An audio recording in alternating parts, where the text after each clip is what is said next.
నమస్కారం Chandu RK news కి స్వాగతం. హెడ్లైన్ చూద్దాం. ఏపీ ప్రభుత్వం సంచలన నిర్ణయం. రాష్ట్రంలో సిబిఐకి అనుమతి. ఈ మేరకు ఉత్తర్వులు కూడా జారీ.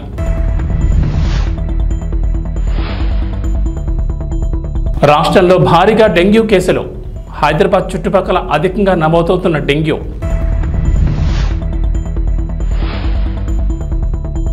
అర్హులైన రుణమాఫీ కాలేని వారికి గుడ్ న్యూస్. రేవంత్ సర్కార్ గుడ్ న్యూస్. మండల కేంద్రాల్లో నోడల్ అధికారులు.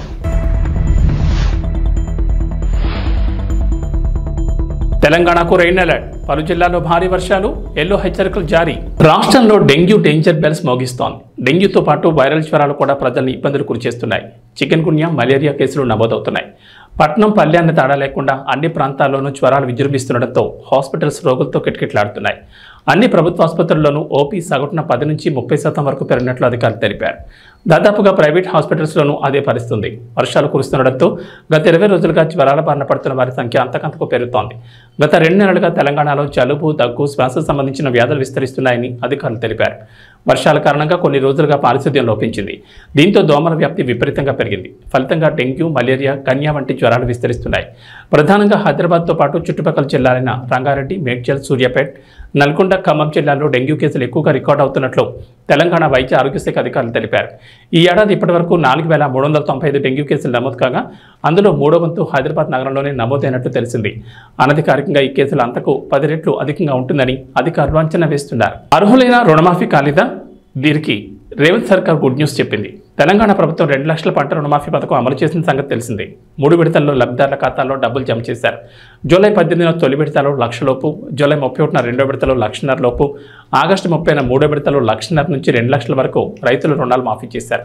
అయితే చాలా మంది రైతులకు అర్హులైనప్పటికీ రుణమాఫీ సొమ్ము జమ కాలేదు. కొన్ని సాంకేతిక సమస్యల కారణంగా రుణమాఫీ సొమ్ము రైతుల ఖాతాల్లో జమ కాలేదని వ్యవసాయ శాఖ అధికారులు తెలిపారు. మొత్తం 31 సాంకేతిక కారణాలు గుర్తించి వాటికి పరిష్కార మార్గాలను కూడా వ్యవసాయ శాఖ అధికారులు ప్రభుత్వానికి నివేదించారు. ఈ నేపథ్యంలో అర్హులైన రైతు రుణమాఫీ కాని రైతులకు సీఎం రేవంత్ రెడ్డి ప్రభుత్వం గుడ్ న్యూస్ చెప్పింది. అర్హత ఉండి ఇంకా రైతు రుణమాఫీ సొమ్ము జమ కాని రైతుల సమస్యల పరిష్కారం కోసం అన్ని మండల కేంద్రాల్లో ప్రత్యేక నోడల్ అధికారులను నియమిస్తున్నామని వ్యవసాయ శాఖ కార్యదర్శి రఘునందన్ రావు వెల్లడించారు. రైతు వేదికల్లోని రైతులతో మంగళవారం నిర్వహించిన వీడియో కాన్ఫరెన్స్లో మాట్లాడిన ఆయన రైతులు తమ ఆధార్ కార్డులోని సమాచారం, సంబంధిత బ్యాంకు వద్ద నమోదైన డేటాలు, చిన్న తప్పులు, రైతు పట్టాదారు పాస్ పుస్తకాల సమస్యలు, పేరు సరిగా లేకపోవడం వంటి ఫిర్యాదులను ఆయా మండలాల్లోని నోడల్ అధికారికి తెలియజేశారు. ఇచ్చిన మాట నిలబెట్టుకున్నారు సీఎం రేవంత్ రెడ్డి. ఇటీవల కాంగ్రెస్ పార్టీలో చేరిన మాజీ మంత్రి, బాన్స్వాడ ఎమ్మెల్యే పోచారం శ్రీనివాసరెడ్డికి ప్రభుత్వంలో సముచిత స్థానం కల్పిస్తానని ఇచ్చిన మాట మేరకు కీలక పదవి ఇచ్చారు సీఎం రేవంత్. పోచారం శ్రీనివాసరెడ్డిని వ్యవసాయ శాఖ సలహాదారుడిగా రేవంత్ ప్రభుత్వం నియమించింది. కేవలం సలహాదారును నియమించడమే కాకుండా కేబినెట్ హోదాను కూడా కల్పించింది. పోచారం శ్రీనివాసరెడ్డితో పాటు ప్రస్తుత మండల చైర్మన్ గుత్తా సుఖేందర్ రెడ్డి కుమారుడు గుత్తా అమిత్ రెడ్డిని డైరీ కోఆపరేటివ్ ఫెడరేషన్ చైర్మన్గా నియమించింది. ఈ మేరకు రేవంత్ రెడ్డి ప్రభుత్వం ఉత్తర్వులు జారీ చేసింది. టీడీపీలో సుదీర్ఘకాలం పాటు కొనసాగిన సీనియర్ నేత పోచారం శ్రీనివాసరెడ్డి తెలంగాణ ఉద్యమ సమయంలో ఆ పార్టీని వీడి నాటి టీఆర్ఎస్ పార్టీలో చేరారు. తెలంగాణ ఆవిర్భావం తర్వాత ఏర్పడిన తొలి ప్రభుత్వంలో కేసీఆర్ ఆయనకు వ్యవసాయ శాఖ మంత్రిగా బాధ్యతలు అప్పగించారు. 2018లో రెండోసారి ఏర్పడిన ప్రభుత్వంలోనూ అసెంబ్లీ స్పీకర్గా బాధ్యతలు కట్టబెట్టారు. అయితే ఇటీవల జరిగిన అసెంబ్లీ ఎన్నికల్లోనూ పోచారం విజయం సాధించినప్పటికీ బీఆర్ఎస్ పార్టీ అమల్లోకి రాకపోవడంతో కేవలం ఎమ్మెల్యేగానే ఉండిపోయారు. ఆంధ్రప్రదేశ్ మంత్రి డోలా శ్రీ బాలవీరాంజనేయ స్వామి పింఛన్లకు సంబంధించి కీలక వ్యాఖ్యలు చేశారు. బోగస్ సర్టిఫికెట్లతో పింఛన్లు పొందే వారి ప్రయత్నాన్ని అడ్డుకోవాలని ఆదేశించారు. అలాగే అర్హత ఉన్న చివరి వ్యక్తి వరకు పింఛన్లు అందించాలని సూచించారు. బోగస్ సర్టిఫికెట్లతో పింఛన్ల పంపిణీకి అడ్డుకట్టు వేయాలన్నారు. బోగస్ సర్టిఫికెట్లతో పింఛన్లు తీసుకునే వారిని గుర్తించి చర్యలు తీసుకునేందుకు సిద్ధమవుతున్నారు. విభిన్న ప్రతిభావంతులు, వయోవృద్ధులు, ట్రాన్స్జెండర్లు సంక్షేమంపై అమరావతి సచివాలయంలో అధికారులతో మంత్రి సమీక్షించారు. దివ్యాంగులకు బ్యాటరీ ట్రైసైకిల్ ఇచ్చేందుకు ప్రణాళిక రూపొందించాలని, ట్రాన్స్జెండర్లకు ప్రత్యేకంగా రేషన్ కార్డు ఇచ్చే అంశాన్ని పరిశీలిస్తామని తెలిపారు. అర్హులైన ప్రతి ఒక్కరికి సంక్షేమ పథకాలు అందించాలన్నారు. అర్హత ఉన్న చివరి వ్యక్తి వరకు సంక్షేమ పథకాలు, పింఛన్లు అందించాలన్నారు. ఏపీ ప్రభుత్వం దివ్యాంగులు, వయోవృద్ధులు, ట్రాన్స్జెండర్లకు కల్పిస్తున్న సౌకర్యాలు, అందిస్తున్న సంక్షేమ పథకాలపై విస్తృత ప్రచారం నిర్వహించాలన్నారు మంత్రి స్వామి. దివ్యాంగులకు సేవ చేసే అదృష్టం రావడం గొప్ప భాగ్యమని, అధికారులు అలసత్వం వేడి బాధ్యతతో పనిచేయాలన్నారు. అధికారులు సంబంధిత శాఖలపై ఎప్పటికప్పుడు పర్యవేక్షణ చేస్తూ ఉండాలని సూచించారు. ఆంధ్రప్రదేశ్ ప్రభుత్వం కీలక నిర్ణయం తీసుకుంది. రాష్ట్రంలోని భూభాగంలో తనిఖీలు, దర్యాప్తు చేసే అధికారాన్ని సీబీఐ కల్పించే జనరల్ కన్సెంట్ను రాష్ట్ర ప్రభుత్వం మరోసారి పొడిగించింది. తాజాగా ఏపీ ప్రభుత్వం తీసుకున్న నిర్ణయం ప్రకారం రాష్ట్ర ప్రభుత్వం నుంచి ఎలాంటి ముందస్తు అనుమతి లేకుండానే ఏపీ భూభాగంలో సీబీఐ తన అధికారాలను వినియోగించుకునేందుకు, అమలు చేసేందుకు వీలుంటుంది. కాకపోతే ప్రభుత్వ ఉద్యోగులకు సంబంధించిన విచారణ అంశాల్లో మాత్రం రాష్ట్ర ప్రభుత్వం నుంచి ముందస్తుగా అనుమతి తీసుకోవాల్సి ఉంటుంది. ఢిల్లీ స్పెషల్ పోలీస్ ఎస్టాబ్లిష్మెంట్ చట్టం 1946లోని సెక్షన్ 6 ప్రకారం దేశ రాజధాని ఢిల్లీ, కేంద్రపాలిత ప్రాంతాలు, దేశంలో రైల్వే శాఖ పరిధిలోని భూభాగం మినహా ఎక్కడైనా సిబిఐ దాడులు దర్యాప్తు చేయాలంటే ఆయా రాష్ట్ర ప్రభుత్వాలు సాధారణ సమ్మతి ఇవ్వాల్సి ఉంటుంది. రాష్ట్రాల భూభాగంలో సిబిఐకి పరిధి కల్పించాల్సి ఉంటుంది. ఏపీ ప్రభుత్వం గతంలో కొన్ని నెలలు మినహా ఎప్పటికప్పుడు ఈ సమ్మతిని పొడిగిస్తూ వస్తోంది. మెగాస్టార్ చిరంజీవి పుట్టినరోజు అంటే మెగాభిమానులకు అంతకంటే పెద్ద పండుగ మరొకటి ఉండదు. అందులో చిరుకి పద్మవిభూషణ్ వచ్చిన ఏడాది, పవన్ కళ్యాణ్ డిప్యూటీ సీఎం అయిన ఏడాది కావడంతో ఈసారి సంబరాలు అంబరాన్ అంటేలా ప్లాన్ చేస్తున్నారు మెగా ఫ్యాన్స్. పైగా థియేటర్లో కూడా మెగా సెలబ్రేషన్స్ చేసుకునేందుకు చిరు కెరీర్ లో ఇండస్ట్రీ హిట్ అయిన ఇంద్ర సినిమాను ఆగస్టు 22న రిలీజ్ చేస్తున్నారు. వైజయంతి మూవీస్ నిర్మించిన ఈ సినిమా అప్పట్లో సంచలన విజయం సాధించింది. మరి ఈ చిత్రం గురించి ఓ ఆసక్తికర విషయం గురించి చూద్దాం. ఇంద్ర సినిమా షూటింగ్ సమయంలో జరిగిన విషయాలను నటుడు రాజా రవీంద్ర ఓ ఇంటర్వ్యూలో పంచుకున్నారు. ఇంద్ర సినిమా సమయంలో director B Gopal, junior NTR, Allaramudu cinema songs shooting కోసం స్విట్జర్లాండ్ వెళ్ళిపోయారు. అప్పుడు ఇంద్ర సినిమా ఫ్లాష్ బ్యాక్ మొత్తం చిరంజీవి గారే డైరెక్ట్ చేశారు. ఫ్లాష్ బ్యాక్లో హోమం సీన్, సాంగ్, ఆ ఎపిసోడ్స్ అన్ని చిరునే డైరెక్ట్ చేశారు. ఆ ఎపిసోడ్స్లో నేను లేను కానీ షూటింగ్ టైంలో అక్కడే ఉన్నాను అంటూ రాజా చెప్పారు. అలానే ఎండలు లెక్క చేయకుండా చిరు షూటింగ్ చేసిన విషయాలను కూడా చెప్పారు. అది మే నెల, ఫుల్ ఎండలు. ఆ సమయంలో క్యారవాన్ నుంచి బయటకు కాలు కూడా నేను పెట్టలేకపోయాను. కానీ చిరు అక్కడే ఎండలో కూర్చుని హోమం చేసే సీన్లో యాక్ట్ చేశారు. ఒంటి మీద చొక్కా కూడా లేకుండా కేవలం ఒక టవల్ మాత్రం వేసుకుని అలా 29 రోజుల పాటు మే నెలలో షూటింగ్ చేశారు. ఆ ఎపిసోడ్స్ పూర్తయిన తర్వాత అక్కడ క్రౌడ్గా నిలిచిన జూనియర్ ఆర్టిస్టుల దగ్గరికి వెళ్ళి, అమ్మ సినిమా షూటింగ్ లేట్ అవుతున్నందున ఇలా మండుటెన్లో షూటింగ్ చేయించాను, నన్ను క్షమించండి అంటూ చిరు అడిగారు. అది ఆయన క్యారెక్టర్ అంటూ రాజా రవీంద్ర అన్నారు. 10 ఏళ్లలో బీజేపీ, బీఆర్ఎస్ నాయకులు అధికారంలో ఉండి రైతులకు ఏం చేశారని ఆందోళన చేస్తున్నారని మంత్రి పొన్నం ప్రభాకర్ ప్రశ్నించారు. సిద్దిపేట జిల్లా హుస్నాబాద్ కాంగ్రెస్ పార్టీ కార్యాలయంలో రాజీవ్ గాంధీ జయంతి సందర్భంగా ఆయన చిత్రపటానికి నివాళులర్పించారు. అనంతరం మీడియాతో మాట్లాడుతూ, దేశంలో సాంకేతిక విప్లవం తెచ్చిన మాజీ ప్రధాని రాజీవ్ గాంధీ విగ్రహాన్ని సెక్రటరీ కార్యాలయం ముందు ఏర్పాటు చేస్తామంటే కేటీఆర్ అవగాహన లేకుండా విగ్రహాన్ని కూల్చేస్తామని మాట్లాడడం సరికాదన్నారు.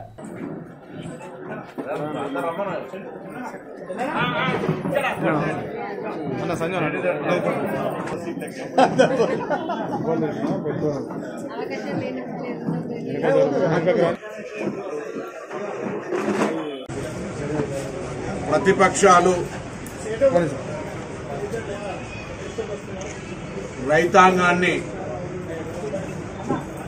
కన్ఫ్యూజన్ చేసేటువంటి ఒక ప్రక్రియ స్టార్ట్ చేశారు. కాబట్టి తెలంగాణ రైతాంగానికి మీరెక్కడ ఆందోళన చెందొద్దు, రైతు రుణమాఫీ పూర్తిగా అందరికీ చేస్తామనే మాట మనం చేస్తాం. ఎవరికైనా ఈ 3 విడతలల్లా రైతు రుణమాఫీ కాకపోతే మీరు మండల రెవెన్యూ కార్యాలయంలో, మండల పరిషత్ ఆఫీసులో, మీ అగ్రికల్చర్ ఆఫీసర్ దగ్గర మీ అప్లికేషన్ పెట్టండి. 2018 డిసెంబర్ 12 కంటే ముందు లోన్ తీసుకొని ఉన్నటువంటి వాళ్ళ అమౌంట్ ఎంతమంది ఉన్నా అది లోన్ మాఫీ కాదు, నిబంధనలలోనే ఉంది. 2023 డిసెంబర్ 9 తర్వాత ఈ 8 నెలల ఎవరైనా లోన్ తీసుకుంటే కూడా మాఫీ కాదు. అంటే డిసెంబర్ 9 కంటే ముందు 2023, డిసెంబర్ 12 2018 తర్వాత లోన్ తీసుకున్న వాళ్లకు ఎవరికైనా మాఫీ కాకపోతే మా ప్రభుత్వం బాధ్యత. టీఆర్ఎస్ పార్టీ లోన్ మాఫీ యొక్క విధానం ఏ విధంగా రైతులకు న్యాయం జరగలేదని తెలుసు. రైతుల పట్ల లోన్ మాఫీ చేస్తామన్న హామీని అమలు చేయని టీఆర్ఎస్ పార్టీ ఒకవైపు అయితే, అసలు రైతులకు సంబంధించి కేంద్రంలో అధికారంలోకి వచ్చిన తర్వాత మేము గతంలో 2005-6లో దేశం మొత్తం ₹1,00,000 లోన్ మాఫీ ఒకటేసారి చేసినాం. దాని తర్వాత దేశంలో చరిత్రలో 29 రాష్ట్రాల్లో ఏ రాష్ట్రం చేయని విధంగా ధైర్యంగా ఎన్నికల్లో మాట ఇచ్చిన విధంగా ఇలా లోన్ మాఫీ చేసినాం. ప్రశంసించాల్సిన వాళ్ళు విమర్శిస్తా ఉన్నారు, విమర్శించాల్సిన వాళ్ళు ఇద్దరు కలిసి విమర్శిస్తా ఉన్నారు. బీఆర్ఎస్ టీఆర్ఎస్ వాళ్ళు ఇద్దరి గొంతు, ట్యూనింగ్, సాంగ్, డ్యాన్స్ అంతా కూడా ఇద్దరు ఒకటే ఉంది. దీన్ని బట్టి రైతులు అర్థం చేసుకోండి. కేంద్రం ఏమి ఇవ్వలే రైతులకు. రాష్ట్రంలో టీఆర్ఎస్ పార్టీ 10 ఏళ్ల అధికారం ఉన్నప్పుడు రుణమాఫీ ఏ విధంగా చేసిందో మీ అందరికి కొత్తగా నేను చెప్పే అవసరం లేదు. ఖాళీ ఉన్నది అక్కడ నేను ఎవరైనా విగ్రహం తీసేసి పెట్టినా వాళ్ళ ప్రభుత్వం వస్తే కూల్చేస్తా ఉంటారు. రమ్మని వాళ్ళ ప్రభుత్వం రాదు కాబట్టి అట్లా అంటారు ఎవరైనా. ఇప్పుడు మేము అక్కడ విగ్రహం దిగలే, ఎవరిని బాధ పెట్టలే. కేటీఆర్ బాధ కలిగి ఉంటే దిగమింగుకో, ప్రజలు ఓడగొట్టారు తప్పది. మేము ఓడగొట్టినప్పుడు మాకు కూడా బాధ కలిగింది. మేము దిగమింగుకున్నాం 10 సంవత్సరాలు ప్రతిపక్షంలో, ఏది పడితే అది మాట్లాడలే, బాధ్యత వ్యవహరించడం. మీరు కూడా బాధ్యత గల ప్రతిపక్షంగా వ్యవహరించు.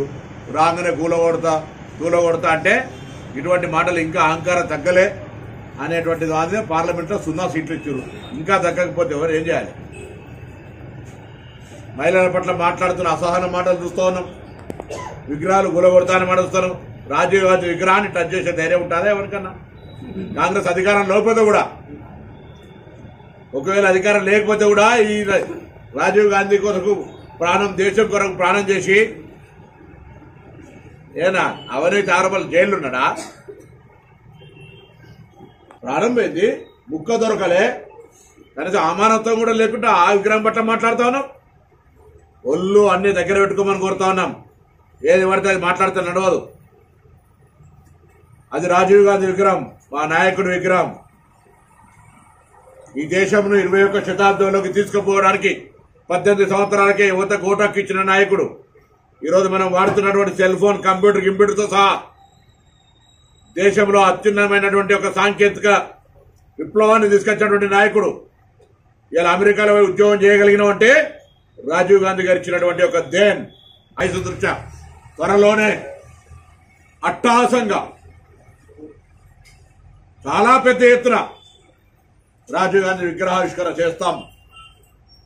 రాజీవ్ గాంధీ విగ్రహావిష్కరణ సెక్రటరియట్ ముంగడ చేస్తాం. విగ్రహం ఇప్పటికే నెలకొల్పబడ్డది. నేను హైదరాబాద్ ఇన్ఛార్జ్ మంత్రిగా ఆ పనులను స్వయంగా పర్యవేక్షించిన సంబంధిత వాళ్ళందరితో బరాబర్గా సెక్రటరియట్ ముందర రాజీవ్ గాంధీ విగ్రహ ప్రారంభోత్సవం అట్టహాసంగా జరుగుతుంది. ఇద్దరు కలిసి విమర్శిస్తూ ఉన్నారు బీఆర్ఎస్ టీఆర్ఎస్. ఇద్దరి గొంతు, ట్యూనింగ్, సాంగ్, డ్యాన్స్ అంతా కూడా ఇద్దరు ఒకటే ఉంది. దీన్ని బట్టి రైతులు అర్థం చేసుకోండి. కేంద్రం ఏమి ఇవ్వలే రైతులకు. రాష్ట్రంలో టీఆర్ఎస్ పార్టీ 10 ఏళ్ల అధికారం ఉన్నప్పుడు రుణమాఫీ ఏ విధంగా చేసిందో బీజేపీ టీఆర్ఎస్ చక్రాల పడి చేస్తే రుణమాఫీ పొందిన 35,000 మంది రైతులు హుస్నాబాద్లో ఎలా ఎక్కువ చేసుకుంటే అధికారంలో ఉన్నారు. కేంద్రం నుంచి రాష్ట్రానికి అనేక రకాలుగా సహకారం చేయండి. అవేం చేయకుండా మీరు ఇష్టం వచ్చినట్టు మాట్లాడితే ఇక్కడ చూస్తూ ఊరుకోడు. మీరిద్దరు కలిసి వచ్చినా కూడా పార్లమెంట్ ఎన్నికలు చూసి 8 దాటలే.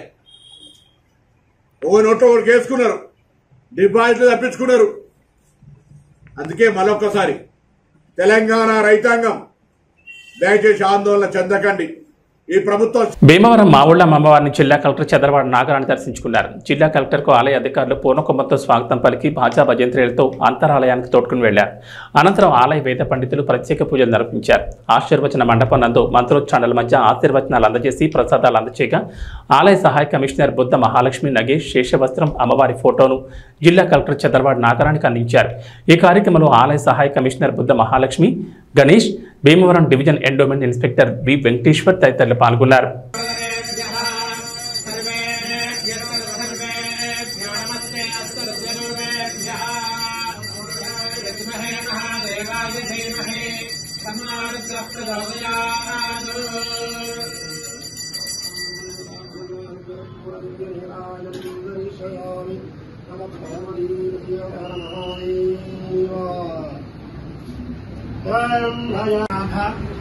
अपराध सहस्राणि क्रियन्ते अहर्निशं मया दासोऽहं इति मत्वा क्षमस्व परमेश्वरी ग्रामदेवता स्वरूपिणी माउल्लम्मा देवता भ्यो नमः साष्टांग अपराध नमस्कारां समर्पयामि.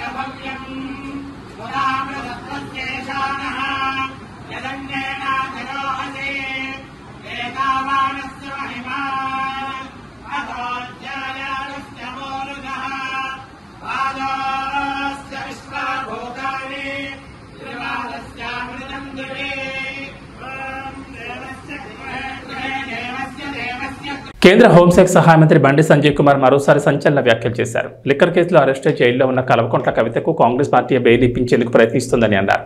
కాంగ్రెస్ సీనియర్ నేత అభిషేక్ సింఘ్వి కవితకు బెయిల్ ఇప్పించేందుకు కోర్టులో వాదనలు వినిపిస్తున్నారని చెప్పారు. అందుకు అనుగుణంగానే అభిషేక్ సింఘ్వికి తెలంగాణ నుంచి కాంగ్రెస్ రాజ్యసభ అభ్యర్థిగా నామినేషన్ వేయించారని తెలిపారు. ఢిల్లీలోని కాంగ్రెస్ పెద్దలతో కేసీఆర్ మ్యాచ్ ఫిక్సింగ్ అయ్యారనడానికి ఇంతకంటే నిదర్శనం ఏం కావాలని ప్రశ్నించారు. కేసీఆర్ చెబితేనే కాంగ్రెస్ పార్టీలో ఎంపీ సీట్లు, ప్రభుత్వంలో మంత్రి పదవులు ఇస్తున్నారని తెలిపారు. ఈ విషయం తెలిసి కాంగ్రెస్ ఎమ్మెల్యేలు కేసీఆర్ ఫామ్ హౌస్కు క్యూ కడుతున్నారని వ్యాఖ్యానించారు. మహేశ్వరం నియోజకవర్గంలోని తుక్కుగూడ సమీపంలోని రావిరాల గ్రామంలో నిర్వహించిన సూర్యగిరి ఎల్లమ్మ బోనాల ఉత్సవాల్లో బండి సంజయ్ పాల్గొన్నారు. అమ్మవారిని దర్శించుకుని ప్రత్యేక పూజలు నిర్వహించారు. ఈ సందర్భంగా బీజేపీ రాష్ట్ర అధికార ప్రతినిధి వీరేందర్ గౌడ్, రాష్ట్ర నాయకులు అందెల శ్రీరాములు యాదవ్తో కలిసి మీడియాతో మాట్లాడారు. రావిరాల సూర్యగిరి ఎల్లమ్మ అమ్మవారిని దర్శించుకోవడం సంతోషంగా ఉందన్నారు. అందరూ సుఖ సంతోషాలతో ఉండాలని అమ్మవారిని వేడుకున్నారు.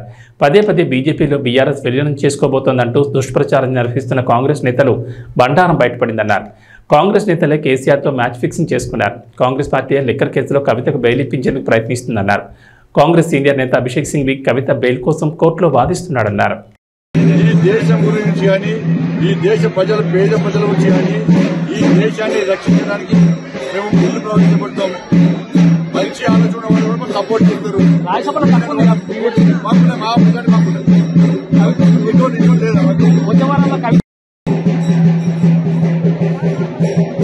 సుప్రీంకోర్టు చెప్తే ఒక పార్టీ చెప్తే పేరు ఇవ్వదు. ఇది కోర్టు ధిక్కరమే. కాంగ్రెస్ పార్టీ అట్లా మాట్లాడుతుంది, కోర్టు ధిక్కరమే.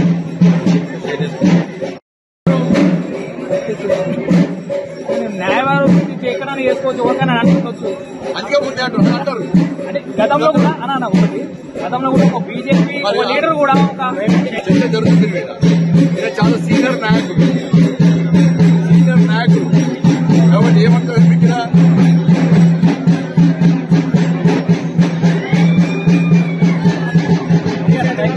మాట్లాడదు. చాలా దుర్మార్గమైన సంఘటన. అందుకే ఈ హిందూ సమాజంలో రాబోయే పరిణామాలను మనం గుర్తిస్తుంది. హిందూ సమాజం జాగ్రత్తగా కావాల్సి ఉంటుంది. ఎవరైతే హిందూ సమాజం పట్ల, హిందూ ధర్మం వాళ్ళ పట్ల అప్రమత్తంగా ఉండాల్సి వస్తుంది. హిందూ సమాజం సంఘటన కావాల్సిన అవసరం ఉంది. బంగ్లాదేశ్ లో జరిగిన పరిణామాలు చూడాల్సిన అవసరం ఉంది. వీళ్ళు మాట్లాడలేరు, వాళ్ళు మాట్లాడుతున్న ముఖ్యంగా మనం ఏం చేస్తున్నామో ఒకసారి హిందువులు జాగ్రత్తగా ఉండాలి. ఎస్సీ వర్గీకరణను వ్యతిరేకిస్తూ వర్గీకరణ పోరాట సమితి ఆధ్వర్యంలో నిర్వహిస్తున్న భారత్ బంద్ కృష్ణా జిల్లా మచిలీపట్నం, పెడన, అవనిగడ్డ, కొడివాడ, పామర్రు, గన్నవరం జిల్లా వ్యాప్తంగా అన్ని నియోజకవర్గ మండలాల్లో బంద్ ప్రశాంతంగా జరుగుతోంది. పలు దళిత సంఘాల ప్రతినిధులు బంద్లో పాల్గొని మచిలీపట్నం నగరంలోని వర్తక, వాణిజ్య దుకాణాలు మూయించారు. తెల్లవారుజామునే ఆర్టీసీ బస్టాండ్ చేరుకున్న ఆందోళనకారులు డిపోల నుంచి బస్సులను బయటకు రాకుండా అడ్డుకున్నారు. బంద్ సందర్భంగా ఎటువంటి అవాంఛనీయ సంఘటనలు తవ్వలేకుండా డీఎస్పీ అబ్దుల్ సుభాన్ తన సిబ్బందితో ప్రధాన కూడళ్లలో భారీ బందోబస్తు ఏర్పాటు చేశారు. వర్గీకరణ జరిగితే దళితుల్లో ఐక్యత దెబ్బతింటుందని, ఉద్యోగాల్లో దళితులకు తీరని అన్యాయం జరుగుతుందని దళిత జేఏసీ నాయకుడు జక్కల్ ఆనంద్ అన్నారు. వర్గీకరణ విషయంలో సుప్రీంకోర్టు ఇచ్చిన తీర్పుపై పునరాలోచన చేయాలన్నారు.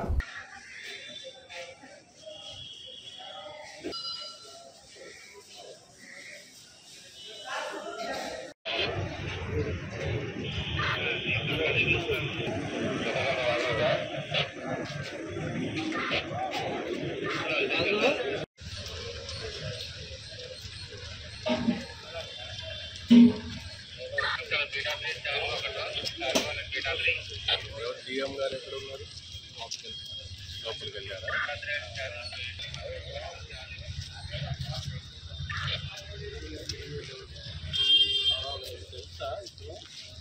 తెలుసా పరిచయం ఉందా? ఎక్కడ సీఎం గారు ప్లాన్ చేసిపోతాం. అదేదో 3 o'clock పినాకి. ఏం పినాకిని? అది పినాకిని అంటే విజయవాడ టు చెన్నై ఒక పినాకి. ఇది దానికి లింక్ సార్. అంటే పినాకిని ఎక్స్ప్రెస్ కి వెళ్ళగోరే ప్యాసింజర్స్ యొక్క సదుపాయం ఉన్నట్లు మనం ఇక్కడ నుంచి విజయవాడ లింక్ సార్. కనెక్టివిటీ దానికి విజయవాడ టు చెన్నై దానికి లింక్ 3 o'clock. దీనికి వెళ్తుంటారు. పినాకినికి వెళ్ళదలుచుకున్న వారు మనకి ఈ బస్సుకి వెళ్తుంటారు. కరెక్ట్ టైం గుడివాడ నుంచి ఇక్కడి నుంచి కూడా పెట్టామన్నమాట. మిగతా అన్ని 5 o'clock నుంచి.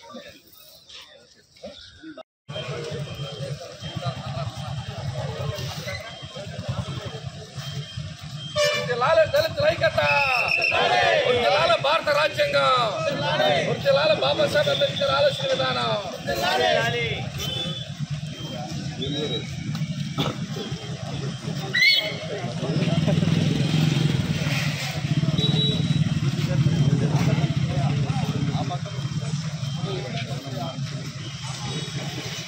వద్దు ఐక్యత ముద్దు, ఐక్యత ముద్దు, ఐక్యత ముద్దు, ఐక్యత ముద్దు, ఐక్యత ముద్దు. దళితుల ఐక్యత, అంబేద్కర్ ఆలోచన విధానం, అంబేద్కర్ ఆలోచన విధానం, దళితుల ఐక్యత, వద్దు ఐక్యత ముద్దు, వద్దు ఐక్యత ముద్దు, వద్దు ఐక్యత ముద్దు, వద్దు ఐక్యత ముద్దు. దళితుల అంబేద్కర్ ఆలోచన విధానం, అంబేద్కర్ ఆలోచన విధానం. జై భీమ్, జై భీమ్, జై భీమ్, జై భీమ్, జై భీమ్, జై భీమ్, జై భీమ్, జై భీమ్. ఇక వాతావరణ విషయానికి వస్తే తెలంగాణను భారీ వర్షాలు వేయడం లేదు. గత 2 రోజులుగా రాష్ట్రంలో విస్తారంగా వర్షాలు కురుస్తుండగా తాజాగా రాష్ట్రానికి మరోసారి హైదరాబాద్ వాతావరణ కేంద్రం అధికారులు రెయిన్ అలర్ట్ జారీ చేశారు. నేడు రాష్ట్రంలోని పలు జిల్లాల్లో భారీ వర్షాలు కురుస్తాయని చెప్పారు. నైరుతి రుతుపవనాలు బలంగా ఉండడం, ద్రోణి ప్రభావంతో రాష్ట్రంలో విస్తారంగా వర్షాలు కురుస్తాయని వెల్లడించారు. ఈ మేరకు ఆయా జిల్లాలకు ఎల్లో అలర్ట్ జారీ చేశారు. ఇవాళ ప్రధానంగా వనపర్తి, పెద్దపల్లి, జయశంకర్, భూపాలపల్లి, ములుగు, కొత్తగూడెం, రంగారెడ్డి, మహబూబ్ నగర్, నాగర్ కర్నూలు, సిద్దిపేట, జోగులాంబ గద్వాల, నారాయణపేట జిల్లాలో భారీ వర్షాలు కురుస్తాయని చెప్పారు. అక్కడక్కడ ఉరుములు, మెరుపులతో పాటు పిడుగులు పడతాయని, గంటకు 30 నుంచి 40 కిలోమీటర్ల వేగంతో బలమైన ఈదురుగాలులు కూడా వీస్తాయని అన్నారు. కుండపోత వర్షాలకు ఛాన్స్ ఉన్న నేపథ్యంలో ప్రజలు అప్రమత్తంగా ఉండాలని వాతావరణ శాఖ అధికారులు సూచించారు. అవసరమైతేనే బయటకు రావాలని చెప్పారు. ఏబీ బులెటిన్ విశేషాలు. నమస్కారం.